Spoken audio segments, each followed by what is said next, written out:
Hello everyone, welcome to my channel. இந்த வீடியோல less அப்படின்ற புக்கோட சம்மரியை பார்க்க போறோம். இதை எழுதினவங்க மார்க் லெசர். குறைவானவற்றை செய்வதன் மூலமாக அதிகமானவற்றை அடையலாம் அப்படின்றத சொல்றாங்க. நம்ம எப்பயுமே இதை செய்யணும் அதை செய்யணும் அப்படின்னு சொல்லிட்டு நம்ம நினைச்சிட்டே இருப்போம். ஏன்னா நிறைய செயல்கள் செய்யும் போதுதான் நம்மளால ஜெயிக்க முடியும், ஒரு அதிகமான ஒரு வெற்றியை அடைய முடியும் அப்படின்ற ஒரு எண்ணம் நமக்கு எப்பயுமே இருந்துட்டே இருக்கும். நிறைய பேர் பாத்தீங்கன்னா பிஸியா வேலை பார்த்துட்டே இருப்பாங்க, ஒரு ரெஸ்டே எடுக்கவே மாட்டாங்க. மத்தவங்க ரெஸ்ட் எடுக்கும் போது கூட அந்த டைம்ல ஏதாவது நம்ம பண்ண முடியுமா, ப்ரொடக்டிவா ஏதாவது பண்ணலாமா, நம்ம சீக்கிரமா ஜெயிக்கணும் அப்படின்னு சொல்லிட்டு செஞ்சுட்டே இருப்பாங்க. இதுல என்ன சொல்றாங்க அப்படின்னா, நம்ம எவ்வளவுக்கு எவ்வளவு குறைவான செயல்களை செஞ்சுட்டு இருக்கோமோ அப்பதான் அதிகமான வெற்றியை நம்மளால அடைய முடியும் அப்படின்றத சொல்றாங்க. இது சாத்தியமா அப்படின்னு சொல்லிட்டு ஒரு டவுட்டோட தான் இந்த நூல் நானும் எடுத்து படிக்க ஆரம்பிச்சேன். நம்மளோட டு டூ லிஸ்டே எடுத்து பாருங்க, நிறைய டாஸ்க் அதுல போட்டு வச்சிருப்போம். ரொம்ப நிரம்பி வழியும். ஒரு 12 மணி நேரத்துல ஒரு 15-16 டாஸ்க் கூட நிறைய பேர் வச்சிருப்பாங்க. அதெல்லாம் செஞ்சு முடிக்கிறதுக்குள்ளயுமே இன்னும் அதிகமான வேலைகள் கூட வந்துட்டே இருக்கும். ஒரு வேலையை முடிச்சோம்னா 4 வேலை நமக்கு வருது அப்படின்னு நிறைய பேர் சொல்றதை கேள்விப்பட்டிருக்கோம். சோ 24 மணி நேரமுமே ஓடிக்கிட்டே இருப்போம், ஏதாவது ஒண்ணு செஞ்சுக்கிட்டே இருப்போம். இந்நிலையை மாற்றுறதுக்கு இதுல ஒரு உபாயம் கொடுத்திருக்காங்க. அது என்ன அப்படின்றத டீட்டெயிலா இந்த நூலை படிக்கும் போது நமக்கு தெரியும்.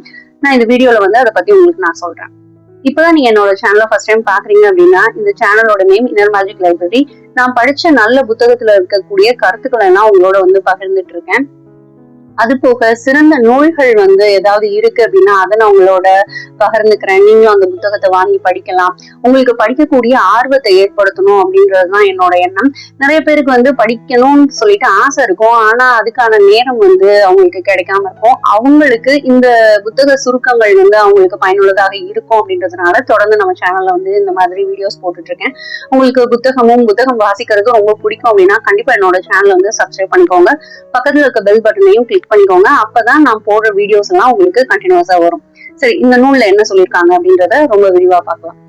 மகிழ்ச்சியாக இருக்க விரும்புறோம் அப்படின்னா கண்டிப்பா குறைவான விஷயங்களை தான் செய்யணும் அப்படின்றத ரொம்ப ஆணித்தரமாக இந்த நூல்ல சொல்றாங்க. அவசியமான விஷயங்கள் என்ன அப்படின்னு பாத்தீங்கன்னா, உங்களுக்கு 80% ரிசல்ட் தரக்கூடிய செயல்களை மட்டுமே நீங்க செய்யணும். அந்த 20% ரிசல்ட் தரக்கூடிய செயல்களை நீங்க செய்யாம விட்டுறலாம். அந்த 20% ரிசல்ட் தரக்கூடிய செயல்கள்லாம் இருக்கு இல்லையா, அது உங்களுக்கு அதிகமாக களிப்பூட்டுவவையாக இருக்கலாம், உங்களுக்கு ஒரு பொழுதுபோக்காக இருக்கலாம், இல்ல அதன் மூலமாக சில பிரச்சனைகள் கூட உருவாகும். இப்ப நீங்க ஒரு ஃப்ரெண்டுகிட்டே தேவையான விஷயத்த மட்டும் பேசுனீங்கன்னா அது நல்ல விஷயமாக இருக்கும். இன்னும் தேவையில்லாத விஷயம், அவரோட வாழ்க்கையை பத்தி எல்லாம் நம்ம ரொம்ப அதிகமா பேசுறோம், இல்ல ஏதாவது ஒண்ணு கேலியா சொல்றோம் அப்படின்னா அது அவரை புண்படுத்தலாம், நட்பு முறியறதுக்கு கூட ஒரு வாய்ப்பு இருக்கு. சோ 20% ரிசல்ட் தரக்கூடிய செயல்களை ஒருபோதுமே செய்யாதீங்க அப்படின்றத சொல்றாங்க. இதன் மூலமாக நமக்கு என்ன நன்மை ஏற்படும் அப்படின்னு பாத்தீங்கன்னா, ஓய்வு நேரம் உங்களுக்கு அதிகமாக கிடைக்கும். குறைவான மன உளைச்சலுக்கு நீங்க ஆளாவீங்க. ரொம்ப தேவையில்லாத டென்ஷன் உங்களுக்கு ஏற்படாது. உங்களோட டு டூ லிஸ்ட் நீங்க ரெடி பண்ணி வச்சிருக்கீங்க இல்லையா, அதை பாருங்க. ஒவ்வொரு செயலுமே இது அவசியமானதா அவசியமற்றதா அப்படின்னு சொல்லிட்டு சிந்திக்க சொல்றாங்க. அப்படி சிந்திச்சுட்டு உங்களுக்கு அவசியமானது அப்படின்னா கண்டிப்பா செய்யுங்க, அவசியமற்றது அப்படின்னா அதற்கு நீங்க நோ சொல்லிருங்க, அதை செய்யவே செய்யாதீங்க. ஏன்னா பல சமயம் நம்ம செய்யக்கூடிய செயல்கள் பழக்கத்தினால செய்யறதாக இருக்கும். சோ பழக்கத்தின் மூலமாக செய்யும் போது நம்ம யோசிக்கவே மாட்டோம், உடனே அந்த செயலை செய்ய தொடங்கிடுவோம். அப்படி இல்லாம இனிமேல் அவசியமானதா அப்படின்னு சொல்லிட்டு பார்த்துட்டு அவசியமாக இருக்கும் பட்சத்துல மட்டும் செய்யுங்க. அப்படி செஞ்சீங்கன்னா உங்களுக்கு ஓய்வு நேரம் அதிகமாக கிடைக்கும்.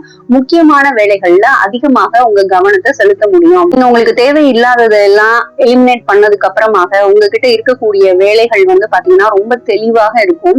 இந்த செயலை மட்டும் செஞ்சா போதும் அப்படின்ற ஒரு தெளிவு உங்களுக்கு கிடைக்கும்.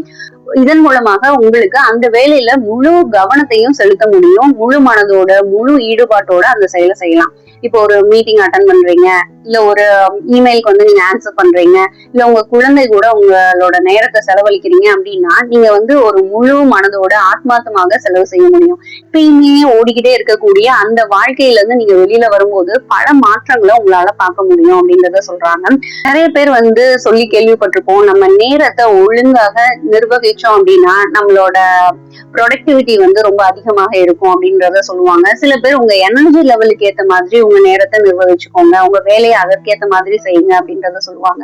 இந்த நூல்ல என்ன சொல்றாங்க அப்படின்னா, உங்க மனதுக்கு எதை செய்யணும்னு தோணுது அதை செய்யுங்க அப்படின்னு. மாடர்ன் லைஃப்ல பாத்தீங்கன்னா எல்லாருமே வந்து நேரம் பத்தலன்னு சொல்லிட்டு இப்ப செய்யற வேலையில முழு கவனத்தை வந்து செலுத்தாம அவங்க வந்து இனிமேல் செய்ய வேண்டிய வேலையில கவனத்தை வச்சுக்கிட்டு இப்ப ஏதோ ஒரு வேலையை வந்து செஞ்சுட்டு இருக்காங்க. அப்படி எல்லாம் செய்யாதீங்க. நேரம் அப்படின்றதே மனிதன் உருவாக்கிய ஒரு விஷயம்தான். நம்மளோட இயர்லி ஹியூமன்ஸ் எல்லாம் வந்து பாத்தீங்கன்னா சூரியன் உதிப்பதையும் சூரியன் மறைவதையும் வச்சுதான் அவங்களோட வேலைகளை வந்து அவங்க நிர்வகிச்சுட்டாங்களே தவிர, இப்போ 1 மணி ஆச்சு நான் இதை செஞ்சிடணும், 6 மணி ஆச்சு நான் போய் விறகெல்லாம் எடுத்துட்டு வந்து வச்சிடணும், 8 மணி ஆச்சு நான் வந்து இப்போ என் குடிசைக்கு போய் படுத்துடணும், அந்த மாதிரி யாரும் வந்து நினைக்கல. அவங்களோட எனர்ஜி எப்படி இருந்ததுங்கிறத பார்த்துட்டு பண்ணியிருக்காங்க. அவங்களுக்கு எதை செய்யணும்னு தோணுதோ அதை செஞ்சிருக்காங்க. குறைவான வேலைகளை செஞ்சாலும் ஒரு நிறைவான வாழ்க்கையை வந்து அவங்க வாழ்ந்திருக்காங்க. இந்த கேலண்டர், கிளாக் இதெல்லாம் வந்ததுக்கு அப்புறமாக மனிதன் வந்து இன்னமும் அதிகமாக ஓட ஆரம்பிச்சுட்டான். இதுக்குள்ள நம்ம இதை செஞ்சிடணும், இந்த மாதத்துக்குள்ள இதை முடிச்சிடணும், அந்த மாதிரி நிறைய தனக்கான ஒரு வேலை பழுவை வந்து ஏத்திக்கிறாங்க. இதனால நேர இழப்பு, நேர விரயம், நேரமின்மை அப்படின்னு சொல்லிட்டு நிறைய பேர்ல நமக்கு ஸ்ட்ரெஸ் வந்து உருவாகுது. இப்போ நம்ம வீட்டுல இருக்கோம், ஒரு ஹோம் மேக்கரா இருக்கோம் அப்படின்னாலும் நமக்கு வந்து சில வேலைகளை குறிப்பிட்ட டைமுக்குள்ள செய்யணும், குறிப்பிட்ட மாதத்துக்குள்ள இதை முடிக்கணும், அந்த மாதிரி நிறைய வேலைகள் இருக்கதான் செய்யுது. நம்ம என்ன பண்ணிக்கலாம் அப்படின்னா, ஒரு 15 நாளுக்கு முன்னாடியே முடிக்க வேண்டிய விஷயத்த இப்பவே உங்களுக்கு தெரியும் இன்னும் ஒரு 15 நாள் இது முடிக்கணும் அப்படின்னா நீங்க அதை முன்னாடியே முடிக்கிறதுக்கு முயற்சி பண்ணுங்க. ஏன்னா ஸ்ட்ரெஸ்ல இருந்து நம்ம வந்து வெளியில வந்துடலாம். ஒரு டைமுமே அப்படிதான். ஒரு 6 மணிக்கு முடிக்கணும் அப்படின்னு சொல்லிட்டு ஒரு வேலை இருக்கு அப்படின்னா உங்களுக்கு 2 மணி 3 மணிக்கே முடிக்க முடியுதான்னு பாருங்க. அந்த மாதிரி முடிச்சுக்கிறது நல்லது. ஆனா ஸ்ட்ரெஸ்ஸா நம்ம வந்து அதை எடுத்துட்டு போக கூடாது. முன்கூட்டியே அந்த வேலைகள்ல நம்ம வந்து பிளான் பண்ணி கரெக்டா செஞ்சோம் அப்படின்னா இந்த ஸ்ட்ரெஸ்ல இருந்து வெளியில வந்துடலாம். அதிகபட்சமாக நம்ம நேரம் வந்து 20% ரிசல்ட் தரக்கூடிய செயல்கள்லயே சுத்தி சுத்தி இருந்துட்டே இருக்கிறதுனாலதான் இந்த 80% ரிசல்ட் தரக்கூடிய செயல்களை நம்ம செய்ய முடியாம இருக்கு. சோ ஆத்தர் சொல்ல வர்றது குறைவா செய்யுங்க, குறைவான வேலைகளை மட்டும் எடுத்துக்கோங்க, நிறைய நேரம் ஓய்வெடுங்க, உங்க மைண்ட் என்ன சொல்லுதுங்கிறத கேளுங்க, நிகழ்காலத்துல வாழுங்க அப்படின்றதுதான் இந்த புக் ஃபுல்லாவே அவர் சொல்லக்கூடியதாக இருக்கு. இப்போ பொதுவாவே வந்து பாத்தீங்கன்னா 2 விதமான கிளாக் வந்து நம்ம வந்து யூஸ் பண்றோம். ஒண்ணு வந்து ரிலேட்டிவ் டைம் அப்படின்னு சொல்றாரு, இன்னொன்னு அப்சல்யூட் டைம் அப்படின்றத சொல்றாங்க. ரிலேட்டிவ் டைம்னா 2 மணிக்கு நான் இதை செஞ்சிடணும், 1 மணிக்கு நான் இதை செஞ்சிடணும் அப்படின்னு சொல்லிட்டு இந்த அதிகாரத்தை பார்த்து நம்ம வந்து செய்ய வேண்டிய வேலைகள்லாம் வந்து ரிலேட்டிவ் அந்த இதுல வருது. அப்சல்யூட் அப்படின்றது பாத்தீங்கன்னா இதற்கு நேரம் எல்லாம் கிடையாது. இதுக்கு ஒரு 5 மணி நேரம் இந்த உழைப்பு தேவைப்படுது, அவ்வளவுதானே தவிர இந்த நேரத்துக்குள்ள முடிக்கணும், இப்ப ஸ்டார்ட் பண்ணணும், இப்ப எண்ட் பண்ணணும் அப்படின்றதெல்லாம் கிடையாது. சோ முழு கவனத்தோட நிகழ்காலத்துல நம்ம வந்து இருந்து ஒரு செயல்களை வந்து செய்யறதுக்கு நம்ம முயற்சி பண்ணணும். இப்ப நீங்க முதல்லயே பிளான் பண்ணி வச்சுக்கிட்டீங்கன்னு வச்சுக்கோங்களேன், நீங்க அப்சல்யூட் டைம்லயே நீங்க அதை வந்து செஞ்சுக்கலாம். நான் 5 மணிக்குள்ள இதை ரிலீஸ் பண்ணணும், இதை நான் கொடுத்தே ஆகணும் அப்படின்னு சொல்லிட்டு ப்ரெஷரா நீங்க ஒர்க் பண்றதுக்கு பதிலா ப்ரீவியஸாவே அதை முடிச்சுக்கணும் அப்படின்னா அப்சல்யூட் டைம் வந்து நீங்க எடுத்துக்கணும். அப்படி நீங்க முடிக்கிறதுக்கு முயற்சி பண்ணணும். ஆத்தர் வந்து ரொம்ப அருமையா ஒரு விஷயம் வந்து சொல்றாங்க. நம்ம இத வந்து ஒரு டு டூ லிஸ்ட் ரெடி பண்ணிட்டீங்க, ஒரே ஒரு டாஸ்க் வந்து எடுத்துக்கோங்க. இதற்கு டைம் பார்க்காம நீங்க வந்து வேலை செய்யணும். இப்போ உங்களுக்கு புத்தகம் வாசிக்க ரொம்ப பிடிக்கும் அப்படின்னு வச்சுக்கோங்க. ஒரு 6 மணிக்கு வீட்டுக்கு வந்துட்டீங்க, உங்களுக்கு இது வந்து வீக்கெண்டு, உங்களுக்கு எந்த ஒரு வேலையும் இல்லை, யாரும் உங்களை டிஸ்டர்ப் பண்ண மாட்டாங்க, உங்களோட டாஸ்க் எல்லாம் கம்ப்ளீட் பண்ணிட்டீங்க. இப்போ புத்தகம் வாசிக்கிறது மட்டும்தான், வாசிச்சுட்டு நீங்க வந்து தூங்கலாம் அப்படின்ற மாதிரி ஒரு நேரம்னு வச்சுக்கோங்களேன். டைமே பார்க்காம நீங்க உங்களுக்கு எப்ப அந்த புத்தகத்தை வைக்கணும்னு தோணுதோ அது வரைக்கும் நீங்க படிக்கணும். அந்த மாதிரி நீங்க சில வேலைகள்லாம் செஞ்சு பாருங்க. அது தர்ற மாதிரி ஒரு சந்தோஷமும் ஒரு திருப்தியும் எந்த ஒரு விஷயமுமே உங்களுக்கு தராது. மெடிடேஷன் அது எல்லாமே இப்படிதான். ஓஷோ வந்து என்ன சொல்லுவாங்க அப்படின்னா, நீங்க வந்து நல்லா அமைதியாக ஒரு விரிப்பு வந்து விரிச்சிட்டு அது மேல உட்கார்ந்து சமணம் போட்டு உட்கார்ந்துட்டு நீங்க கண்களை மூடி கைகளை கோர்த்து மனசை ஒருநிலைப்படுத்தி புருவ மத்தியில கவனத்தை வச்சுட்டு நீங்க மெடிடேஷன் பண்ணணும் அப்படின்னு சொல்லிட்டு அவசியமே கிடையாது. எந்த ஒரு செயல் செய்யும் போதும் நம்ம வந்து அந்த தியான நிலையிலே செய்ய முடியும். அதற்கேத்த மாதிரி நீங்க பழகிக்கோங்க, அது கூட ஒரு தியானம் தான் அப்படின்றத சொல்லியிருப்பாங்க. சோ அந்த மாதிரி ஒரு தியான நிலையில நம்ம வந்து இருக்க முடியும். டைமே பார்க்காம ஒரு வேலையை நீங்க செய்யறீங்க அப்படின்னா, இப்போ சம்டைம்ஸ் எடுத்த உடனே உங்களால இப்படி செய்ய முடியாது, கவனம் வந்து அங்க இங்க சிதறும். அப்ப எப்படி நம்மள வந்து திருப்பியும் நம்ம அந்த கவனத்துக்கு கொண்டு வரணும் அப்படின்னா, ஆழமாக 3-4 முறை வந்து மூச்சு விட சொல்றாங்க. மூச்சு விட்டுட்டு ஓகே இப்ப நம்ம புக் படிச்சுட்டு இருக்கோம், இப்ப நம்ம புக் தான் படிக்கணும், நம்ம கிளாக்க பார்க்க கூடாது அப்படின்னு சொல்லிட்டு உங்களுக்கு நீங்களே ஒரு சங்கல்பம் மாதிரி எடுத்துக்கிட்டு திரும்பியும் நீங்க வந்து உங்க செயலை செய்ய துவங்குங்க. கிளாக் பார்க்காமலே நீங்க வந்து ஒரு விஷயத்த பண்ணுங்க. கண்டிப்பா அது வந்து ஒரு நல்ல ஒரு நிறைவை வந்து தரும். நான் நிறைய தடவை அதை எக்ஸ்பீரியன்ஸ் பண்ணியிருக்கேன். ஸோ கண்டிப்பா இதை நீங்க முயற்சி பண்ணி பாருங்க. மெடிடேஷன் அப்படின்றது ரொம்ப ரொம்ப முக்கியம். ஏன்னா பரபரப்பாவே நம்ம இருந்துட்டோம், நம்மள அமைதிப்படுத்தணும் அப்படின்றது ரொம்ப அவசியமான ஒரு விஷயம். சோ எப்படி நம்ம வந்து டெய்லியும் காலைல எந்திரிச்ச உடனே பிரஷ் பண்றோமோ அந்த மாதிரி மெடிடேஷன் அப்படின்றது நம்ம லைஃப் ஸ்டைல்ல ஒரு ஒரு விஷயமா மாறணும், ரொட்டீனுக்கு கொண்டு வரணும். கண்டிப்பா 30 மினிட்ஸ் ஆவது மெடிடேஷன் பண்ணுங்க. வாக்கிங் எவ்வளவுக்கு எவ்வளவு முக்கியமோ அதே போல நம்ம மனதை பயிற்சி பண்றதும் ரொம்ப ரொம்ப முக்கியம். சோ 30 மினிட்ஸ் உங்க மூச்சை மட்டும் நீங்க கவனிச்சா கூட போதும், வேற எதுவும் செய்ய வேணாம். இந்த மாதிரி நீங்க பிராக்டிஸ் பண்ணுங்க. அதுக்கப்புறம் ஒவ்வொரு செயல் செய்யும் போதுமே அந்த மெடிடேஷன் ஸ்டேட்ல செய்யறதுக்கு முயற்சி பண்ணுங்க. இதை செய்யறதுனால நம்ம மனசு வந்து சமநிலையாகும், தெளிவாகும், நிதானம் கிடைக்கும், விழிப்புணர்வு வந்து நமக்கு ஏற்படும். எதை செய்யணும், எதை தவிர்க்கணும் அப்படின்றது நமக்கு நல்லா தெரிய வரும். ஏன்னா அவசியமான ஒரு விஷயத்த வந்து நீங்க அவசியம் இல்லைன்னு சொல்லிட்டு நீங்க ஒதுக்கி வச்சுட்டீங்கன்னா லைஃப்ல அது மிகப்பெரிய ஒரு கஷ்டத்தை உருவாக்கிடும். அதனால குறைவா செய்ய செய்ய நம்ம எப்படி இருக்கணும்னா நிறைவான செயல்களை நம்ம வந்து செஞ்சிருக்கணும். அது ரொம்ப முக்கியம். ஏன்னா இப்ப வந்து ஒரு டெய்லரே வந்து எடுத்துக்கோங்க, ஒரு துணியை வந்து கொடுத்துட்றோம், நமக்கு ஏத்த மாதிரி ஸ்டிச் பண்ணி தர சொல்றோம்னா அவங்க முதல்ல என்ன பண்ணுவாங்க, தேவையில்லாத பார்ட்டு அதெல்லாம் வந்து கட் பண்ணி எடுத்துருவாங்க. அவங்க கட் பண்ணி எடுக்கும் போது ஒரு கையையோ இல்ல கால் பாகத்தையோ அவங்க வந்து கட் பண்ணிட்டாங்க தெரியாம அப்படின்னா அந்த துணி வந்து அழகா நமக்கு வராது இல்லையா? அந்த மாதிரி நீங்க வந்து குறைவான செயல்களை செய்ய போறீங்க அப்படின்னா எது உங்க வாழ்க்கையில ரொம்ப ரொம்ப முக்கியமான விஷயம் அப்படின்ற வந்து தெளிவு வேணும். அந்த தெளிவுக்கு மெடிடேஷன் உங்களுக்கு ரொம்ப ரொம்ப ஹெல்ப் பண்ணும். உங்களுக்கு ஸ்லோ டவுன் பண்ணணும். நம்ம வந்து பரபரப்பாவே இருந்துட்டு வரோம் இல்லையா? இனி வந்து நம்ம வாழ்க்கையை நிதானப்படுத்திக்கணும் அப்படின்னா அது ஒரே நாள்ல வந்துராது, கொஞ்சம் கொஞ்சமா தான் வரும். இந்த யூதர்கள்லாம் வந்து பாத்தீங்கன்னா சபாத் அப்படின்னு சொல்லிட்டு ஒரு விஷயம் வந்து பிராக்டிஸ் பண்ணுவாங்க. வியாழக்கிழமை நைட்ல இருந்து வெள்ளிக்கிழமை இரவு வரைக்குமே வந்து பாத்தீங்கன்னா அவங்க அதிகப்படியான வேலைகள்லாம் செய்ய மாட்டாங்க. குறைவான அளவு வந்து உணவு வந்து செய்யறதுக்கு அவங்க வந்து செய்வாங்களே தவிர மித்தபடி எந்த வேலையும் செய்ய மாட்டாங்க. அவங்களோட கடைகளுக்கு எல்லாம் போக மாட்டாங்க. அவங்க ஒரு பிசினஸ் பண்ணிட்டு இருந்தாலும் சரி, வேற எங்கேயா ஒர்க் பண்ணிட்டு இருந்தாலும் சரி, எல்லாமே அவங்க லீவ் எடுத்துப்பாங்க, வீட்லயே தான் இருப்பாங்க, ப்ரேயர் பண்ணுவாங்க, வேணா குடும்பத்தோட கொஞ்ச நேரம் டைம் ஸ்பெண்ட் பண்ணுவாங்களா இருக்கும். மித்தபடி வேற எந்த ஒரு பெரிய வேலையும் செய்ய மாட்டாங்க. அவங்க உடலுக்கும் மனதுக்கும் அன்னைக்கு வந்து ஓய்வு கொடுத்திருப்பாங்க. அந்த மாதிரி நம்ம ஒரு நாள் வந்து சபாத் மாதிரி எடுக்கலாம். அன்னைக்கு கண்டிப்பா நீங்க ஷாப்பிங் போக கூடாது, வேற எந்த வேலையும் செய்யக்கூடாது, டிவி பார்க்க கூடாது, மொபைல் பார்க்க கூடாது. நீங்க வந்து ஒரு புத்தகம் வேணா வாசிக்கலாம். அதுவும் வந்து ஒரு டாஸ்க் மாதிரி கிடையாது. உங்களுக்கு வாசிக்கணும்னு தோணுச்சுன்னா வாசிக்கலாம், மௌனமாக இருக்கலாம், மெடிடேஷன் பண்ணலாம்.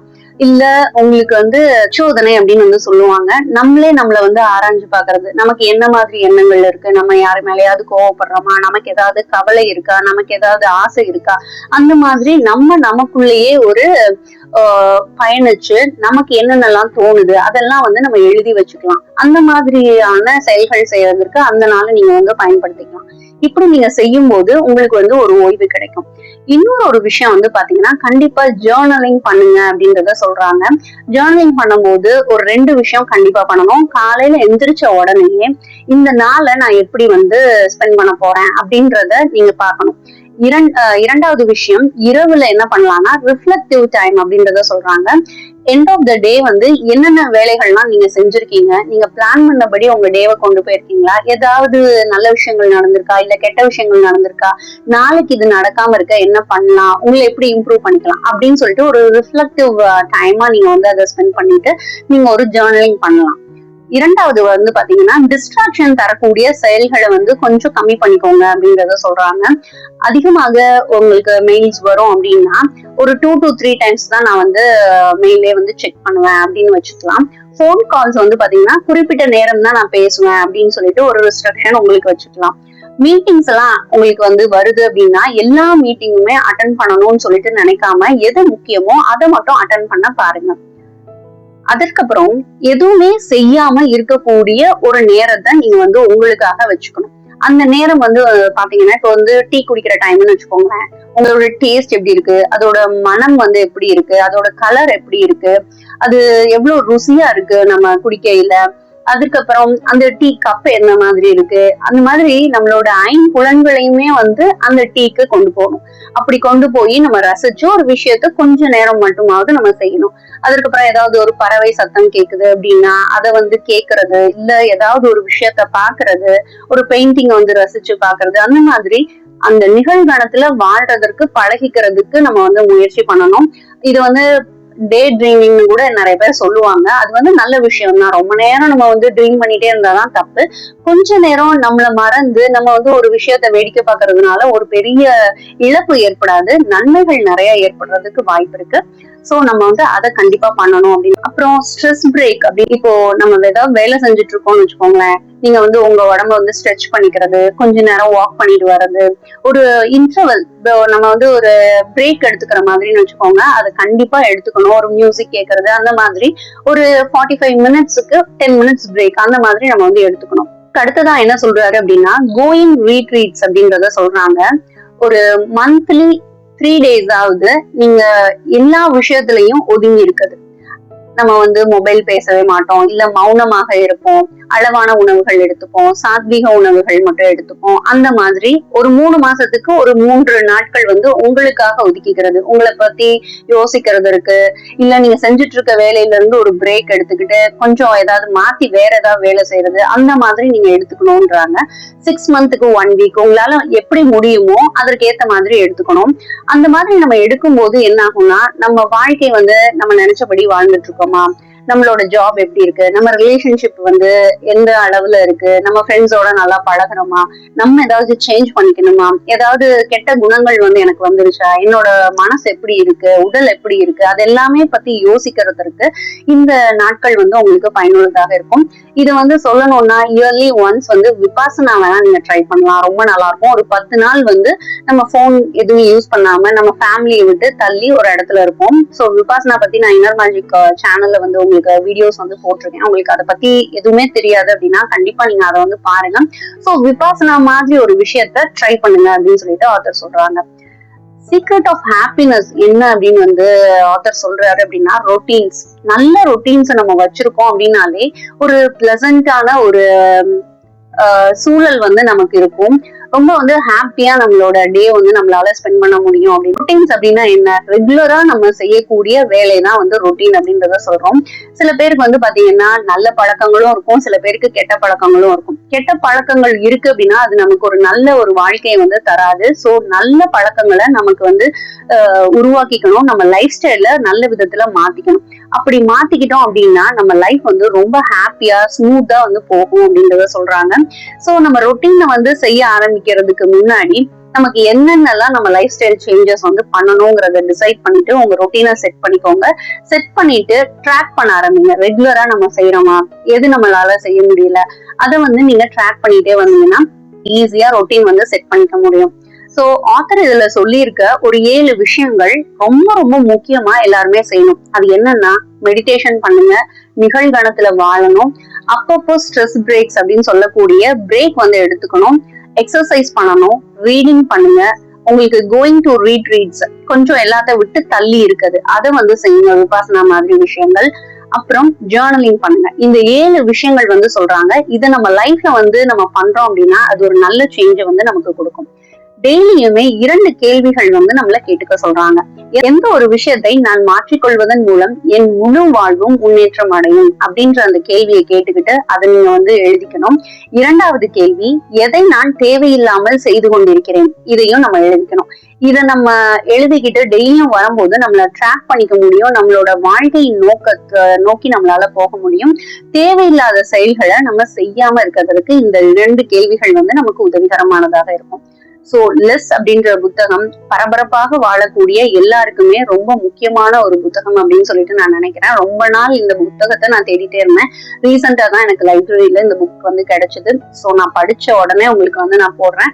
ஏன்னா ரொம்ப அதிகமான ஆசைகள், மல்டி டாஸ்கிங் பண்றவங்க, எனக்கு இதுவும் பிடிக்கும், ஆர்ட் பிடிக்கும், அப்புறம் கவிதை எழுத பிடிக்கும், கதை எழுத பிடிக்கும், பாட்டு கேட்க பிடிக்கும், இந்த மாதிரி நிறைய விஷயங்கள் வந்து யங்ஸ்டர்ஸ்க்கு இப்பெல்லாம் ரொம்ப பிடிக்குது. அவங்க எல்லாத்துலயுமே டேலண்டாவும் இருக்காங்க. ஒரே டைம்ல நம்மளால 2 முயல்களை பிடிக்க முடியாது அப்படின்றத அவங்களுக்கு நம்ம சொல்லி புரிய வைக்கணும். ஏன்னா எந்த ஒரு விஷயத்திலயுமே அந்த முழுமையை நோக்கி அவங்களால போக முடியாது. கொஞ்ச நேரத்துக்கு இது பிடிக்கும், கொஞ்ச நேரம் கழிச்சு வேற ஒரு விஷயங்கள் அவங்களுக்கு பிடிக்குது. அவங்கள வந்து டியூன் பண்றதுக்கு இந்த லெஸ் அப்படின்ற புத்தகம் ரொம்ப பயனுள்ளதாக இருக்கும். உங்களுக்கும் உங்க குடும்பத்துல இருக்கவங்களுக்கும் உங்க நண்பர்களுக்கும் கண்டிப்பா இந்த நூலை வந்து வாங்கி வாசிக்க சொல்லுங்க. அப்படி வாசிக்க முடியாதவங்களுக்கு இந்த புக் சம்மரியை அவங்களுக்கு அனுப்புங்க. ஒரு விஷயத்த நம்ம நல்லா செஞ்சாலே போதும், நம்ம வாழ்க்கையில நம்மளால வெற்றி பெற முடியும். தான் இந்த நூல்ல வந்து நான் கத்துக்கிட்ட ஒரு விஷயம். இதை உங்களோட ஷேர் பண்ணிக்கிறதுல எனக்கு ரொம்ப ரொம்ப மகிழ்ச்சி. இத படிச்ச நல்ல நூல்கள் ஏதாவது இருக்கு அப்படின்னா கண்டிப்பா அந்த நூலோட பெயரை என்னோட ஷேர் பண்ணிக்கோங்க. நானும் அந்த நூலை படிச்சுட்டு நம்மளோட வியூவர்ஸ்க்கு அந்த சம்மரி வந்து போடுவேன். அது அவங்களுக்கும் பயனுள்ளதாக இருக்கும். ஃபீட்பேக்ஸும் எனக்கு ரொம்ப ரொம்ப முக்கியம். கண்டிப்பா உங்க கருத்தை என்னோட பகிர்ந்துக்கோங்க. வேற ஒரு நல்ல வீடியோல மறுபடியும் சந்திக்கிறேன். தேங்க்யூ, பாய்.